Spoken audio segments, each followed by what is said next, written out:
Okay, another game here. Pro-life. Huh. Playing the Grob. What is this? Let's see. D4. I think that's the Grob. G4. I played D5. Let's see. Oh, there's this line where you take the pawn and he takes the pawn. How's that go? Is there a reason why I shouldn't take that pawn? This is different. I'm thinking of some other line, I guess.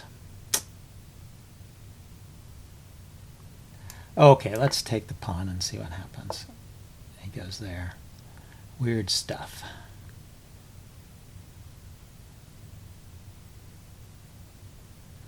Oh, my bishop's outside the pawn chain. I guess I can play e6 here.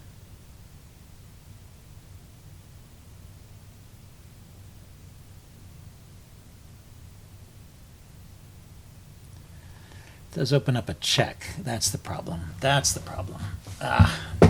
Yeah, it's always these stupid tactics. Okay, so I can't take back because of queen here check, right? No, that's not true. If I take and he plays queen here check, I can bring the bishop back because that also opens up this diagonal. So I guess this is okay. But then he wins the pawn. He wins the pawn this way too, okay? Let's defend things for a moment with the knight. I can take here. Always something. Okay, so if I bring my knight here, can't go there though, so looks like he's going to be winning a pawn.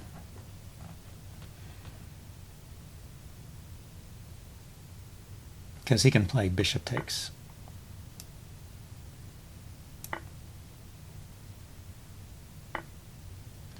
And let's see, maybe well, I have pretty good development for the pawn, so maybe this is not so bad. It's just a shame to fall so easily into these stupid opening tricks. So is bishop e3, e6 any good here? I mean, it gets the bishop to a safer square and it hits his queen, so it happens with tempo. This is not really under attack. I would like to castle. Let's see, is the queen going to come over here and attack my king side? Yeah, let's chase the queen away. See, I was thinking also I could bring the knight out, but then that would allow him to trade queens, and I probably don't want to allow the queen trade while I'm a pawn down. So yeah, so he comes over here and looks at my my g pawn, hoping to pick up another pawn with a cheap trick, I guess. Okay. I'll just fianchetto and castle anyway and see where he goes with his pieces. So I have the bishop pair as compensation for the pawn. Let's see, I can play f6 here or I can move the queen. I don't want to play knight to f6 or bishop to f6 and provoke trades. I want to keep pieces on. Yeah, I want to play rook to g8 there and go after his g-pawn. So maybe I start by moving the queen. Where does the queen want to go? How about just over here?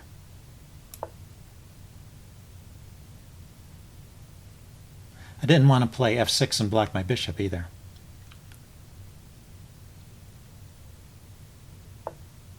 So that's what I'm thinking. Okay, so rook g8, b8, sorry, the b file. This is the g file, this is the b file. Okay, rook b8. Kind of undermining this knight here. This bishop on the long diagonal is looking good. Getting a little coordination going on the dark squares. He has a dark squared bishop, but it's over here. The bishop I have that's unopposed is a light squared bishop, so I should also, I suppose, be looking for light squared tactics of some kind or other. Ah, and I see my crazy opponent has slowed down to think. Okay, so he doesn't believe in defense. He believes in attack. So what happens if rook takes b2? Is there a knight move that attacks the rook? There is knight here or there. And is there a great follow-up? It's looking at these squares. I don't see any great follow-up, and I have some attacking ideas on the second rank, don't I? He went there. Okay, so he maybe wants to pile up on the f6 square. So I can move my rook with tempo here. Let's see, I can also line up on this diagonal, can't I? He'll probably castle. Say if I play queen to b8, b7, queen b7, he castles, defending his rook. Do I have anything great there? It leaves this pawn hanging.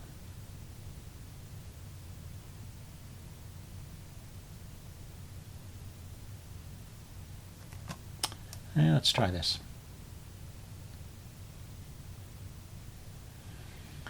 And I'll also have some bishop moves here, maybe. If he doesn't castle, I was thinking he would castle because I thought rook to b1 here, check, it would be very annoying.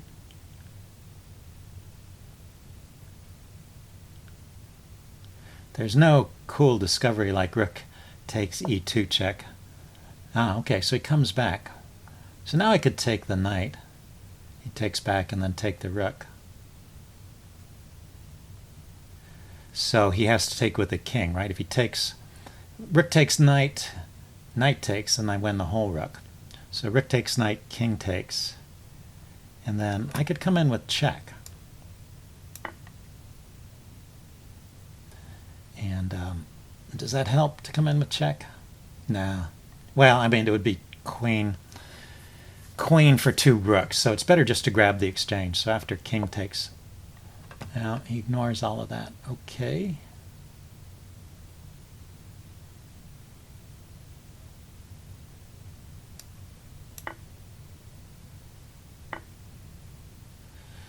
Oh, my queen was hanging at the end of that.